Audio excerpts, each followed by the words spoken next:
Materi hari ini tentang bagaimana penerapan pembelajaran kontekstual dalam pembelajaran bahasa dan sastra Indonesia.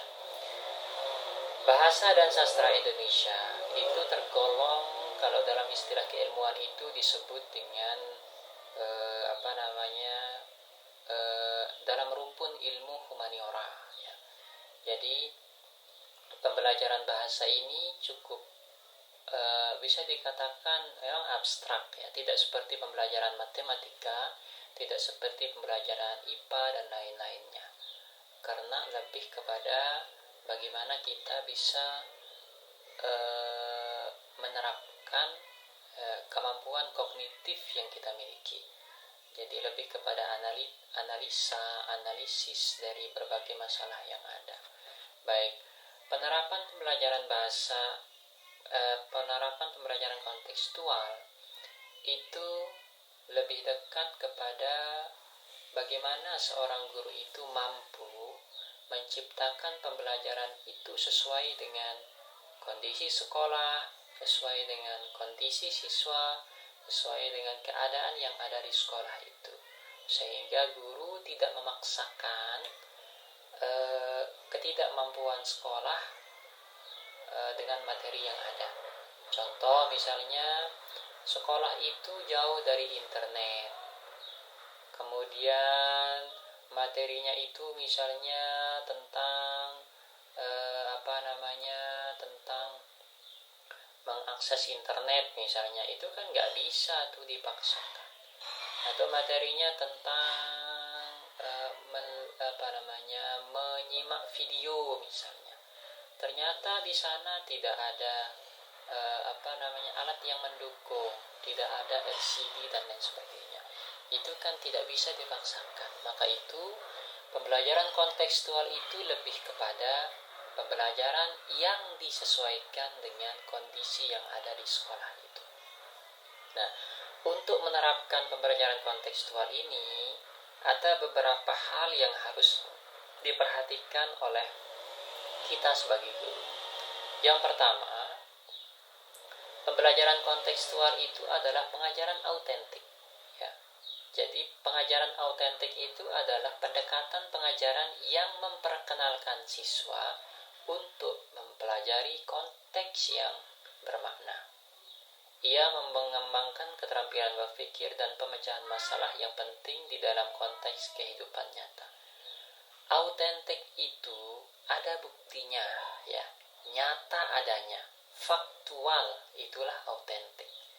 Jadi konsep-konsep, materi-materi yang disampaikan oleh guru itu bisa dibuktikan, bisa disaksikan oleh siswa itu, bisa rasakan oleh siswa itu. Itulah kontekstual. Contoh misalnya, ketika guru menggunakan media, ya, jadi ada materi tentang makhluk hidup misalnya. Medianya apa? Misalnya siswa itu langsung dibawakan tumbuh-tumbuhan di dalam kelas. Siswa langsung diajak keluar observasi melihat tumbuh-tumbuhan di taman sekolah misalnya. Oke, kemudian inilah yang disebut dengan kontekstual. Sebentar.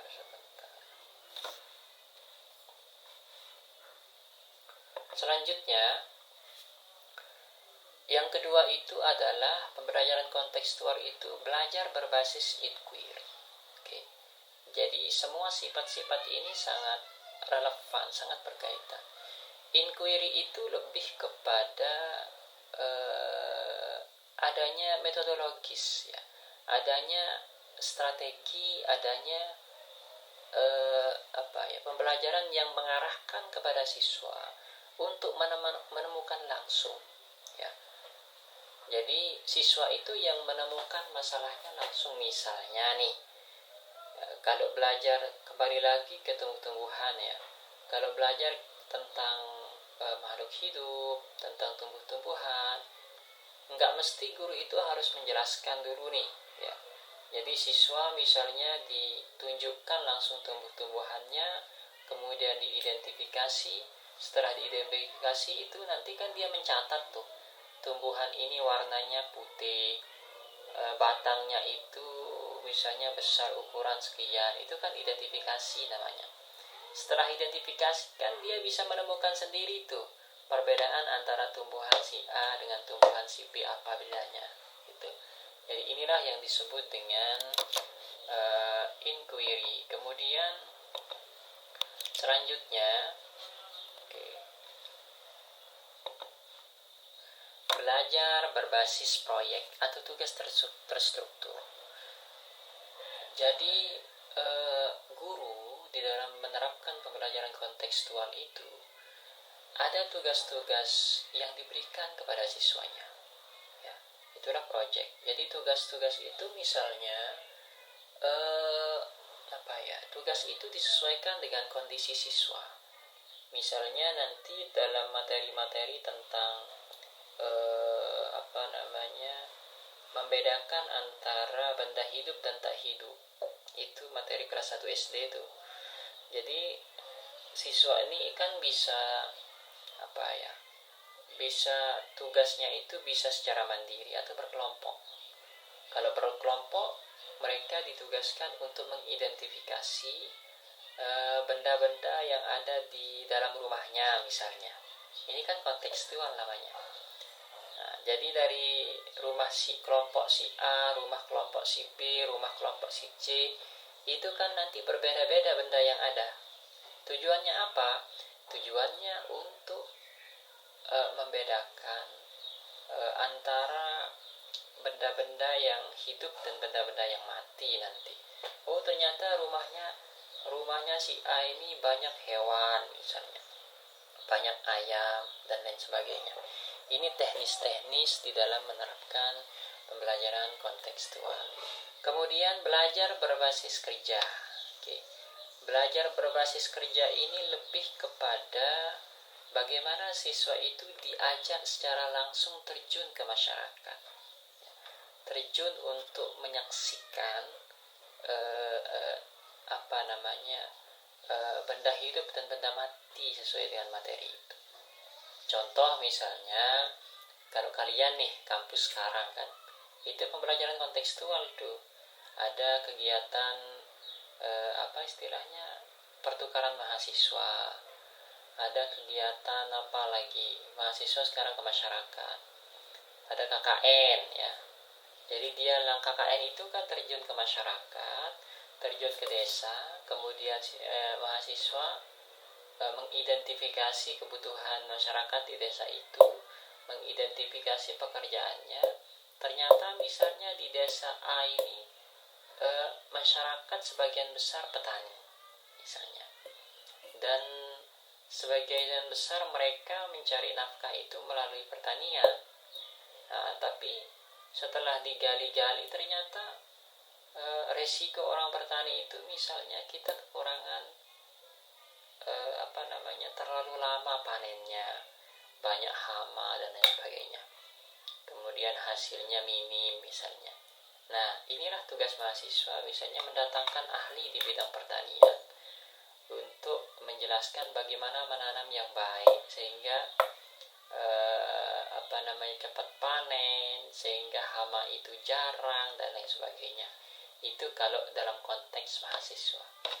Sekarang dalam konteks sekolah dasar, bagaimana bentuknya berbasis kerja itu? Anak-anak bisa diajak studi tour misalnya, diajak wisata sambil dia belajar ya.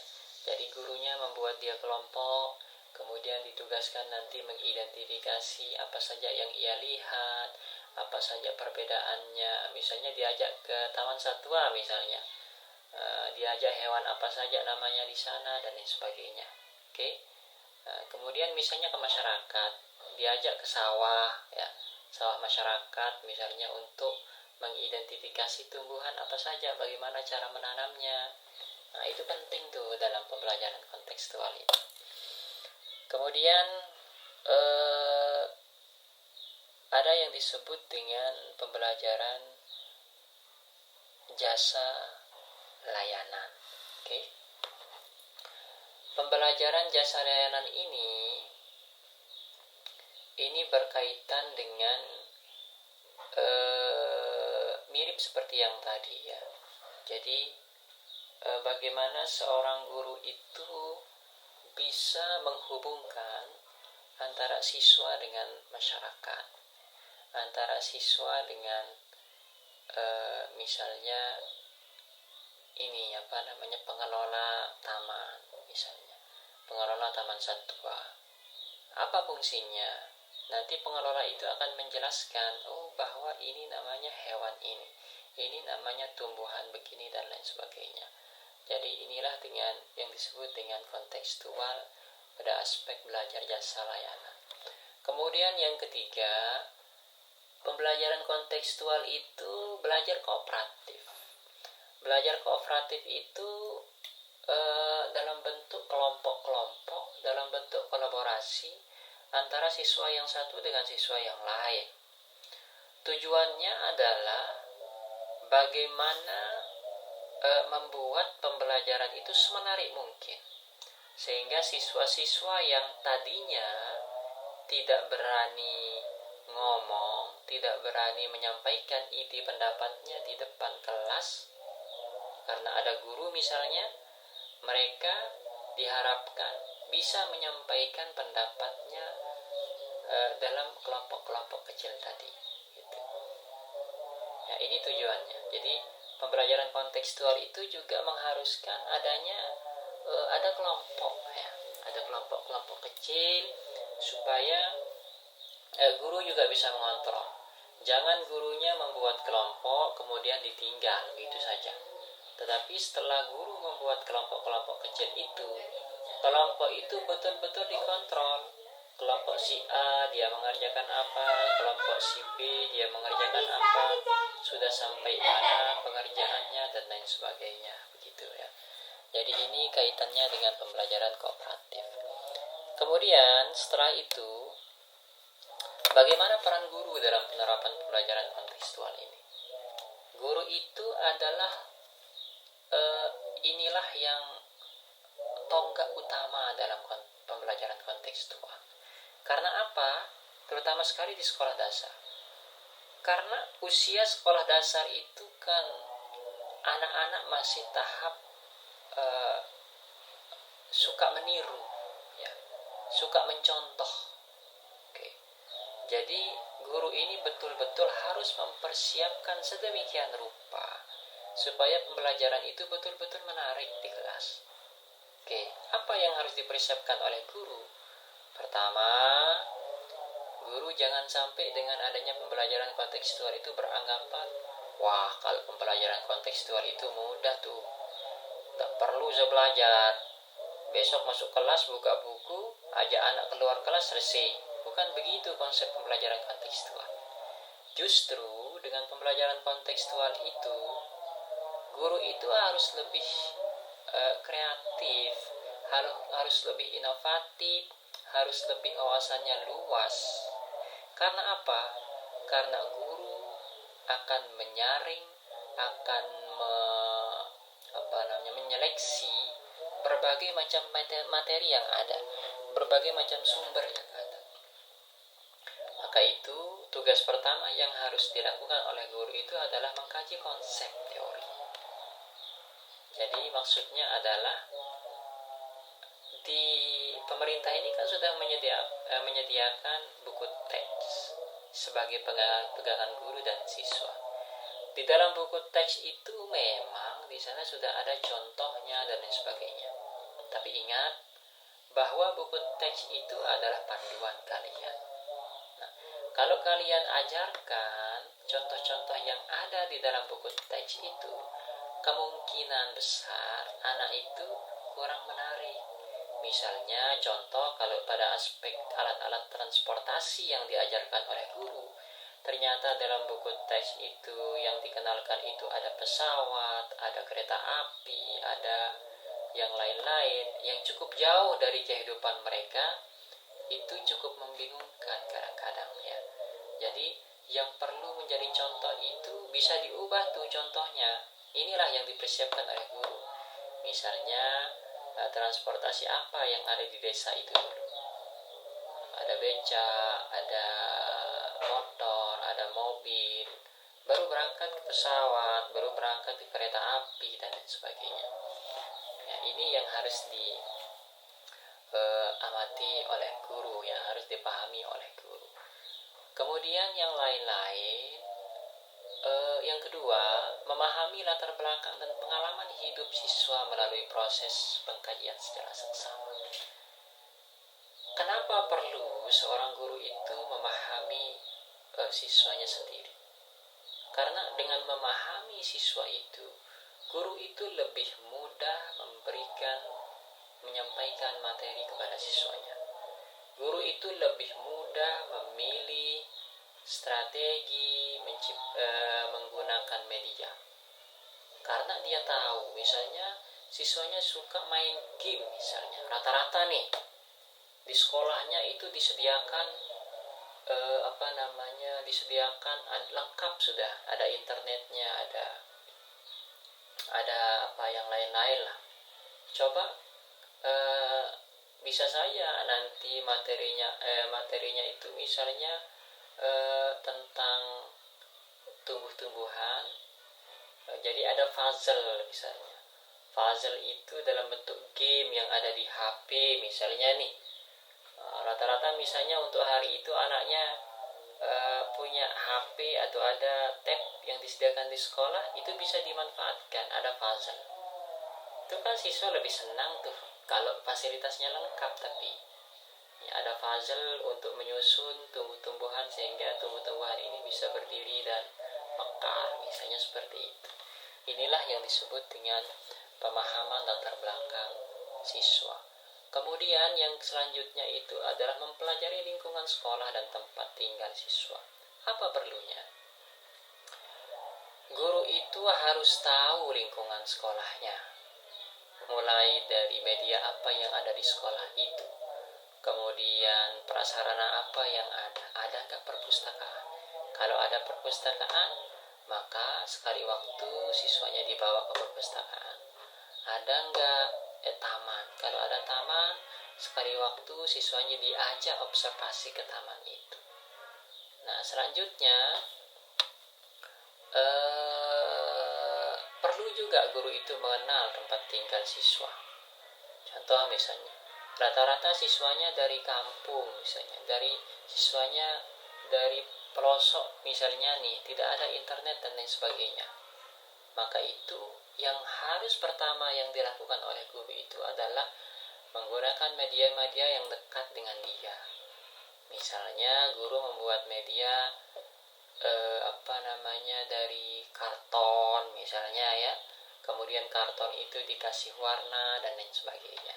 Oke, ini yang dimaksud dengan mempelajari lingkungan sekolah dan siswa. Kemudian merancang pengajaran dengan mengaitkan konsep yang dipelajari dengan mempertimbangkan pengalaman siswa. Nah, ini penting nih. Oke.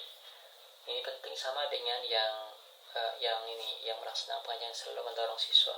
Jadi sebagian siswa kita ada yang semangat di dalam mengikuti pelajaran di sekolah, di dalam kelas. Ada sebagian siswa yang tidak semangat, merenung, bermain, diam saja di dalam kelas. Itu berbagai macam karakter siswa. Untuk itu guru tugasnya harus memahami betul kenapa siswa itu merenung dalam kelas, kenapa siswa itu bermain-main dalam kelas di saat saya mengajar, kenapa siswa itu kalau saya mengajar dia tidur saja misalnya. Coba selidiki tuh, coba tanya siswa ini ngapain di rumahnya ya. Bila perlu kunjungi rumahnya ya. Kemudian lihat siswa ini dia bermain sama siapa saja gitu. Nah, sehingga nanti misalnya nih tanya siswanya, kalau pulang sekolah kamu ngapain nak misalnya. Oh, kalau pulang sekolah saya Pak Guru bermain-main saja sama teman-teman saya. Tidak pernah ditanya sama orang tuamu? Tidak pernah Pak Guru, hanya dikasih uang terus berangkat sekolah. Nah, ini berarti orang tuanya kurang perhatian kepada anaknya gitu. Ini kan problemanya. Nah, sehingga guru itu untuk menanamkan pendidikan karakter ke siswa itu bisa dari pengalaman siswa. Kalau ada sebagian siswanya yang kasusnya seperti tadi, guru bisa saja membuat cerita dengan mengganti tokoh orang yang tadi dengan tokoh-tokoh yang lebih dekat dengan dia. Misalnya kalau kelas 1, 2, 3 tokoh hewan misalnya, ada kelinci, ada kucing, ada yang lain-lain sebagainya. Nah, cerita itu dalam bentuk yang tadi, dalam bentuk cerita kasus anak yang tadi. Misalnya si kelinci, dia tidak disenangi orang tuanya ketika dia ikut bermain bersama belajar bersama temannya, dia tidak semangat misalnya kan. Tapi kalau si kucing, dia semangat belajarnya, dia juara 1 dan lain sebagainya. Nah, ini kan bisa menjadi pembelajaran bagi siswa yang tadi, sehingga ketika dia diceritakan oleh gurunya itu, dia betul-betul paham, betul-betul semangat. Besoknya dia sudah semangat tuh belajarnya, duduk paling depan, belajarnya paling antusias, dan ketika dia semester jawabannya paling bagus dan dia dapat juara. Ini kan bentuk dari hasil pembelajaran yang dilakukan oleh guru. Ini yang disebut dengan mengaitkan antara pengalaman siswa dengan teori yang ada, dengan konsep atau materi yang ada. Yang terakhir itu adalah guru itu harus melakukan penilaian ketika selesai mengajar. Selesai mengajar, ada waktu 5 menit di sana untuk melakukan evaluasi. Evaluasi itu bisa dalam bentuk teks, bisa menyebarkan angket, bisa menyebarkan soal, bisa dalam bentuk non-teks, ya. Pertanyaan langsung kepada siswa. Ambil sampel, misalnya ada 5 siswa. Tanya siswa yang rajin, tanya siswa yang ya dianggap tengah-tengah lah, tidak terlalu rajin, tidak terlalu bermain-main juga. Kemudian tanya siswa yang kelihatannya di dalam kelas itu tidak memperhatikan, tidak peduli dan sebagainya.